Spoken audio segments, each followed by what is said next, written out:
اللہ کے نام سے جو رحمان اور رحیم ہے۔ اے پیغمبر صلی اللہ علیہ وسلم، کہہ دو کہ اے کافرو، جن بتوں کو تم پوجتے ہو ان کو میں نہیں پوجتا،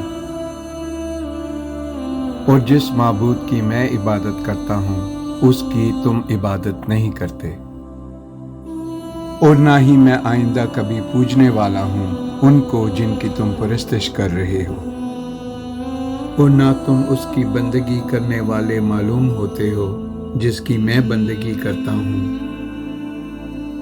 اب تمہارے لیے تمہارا دین اور میرے لیے میرا دین۔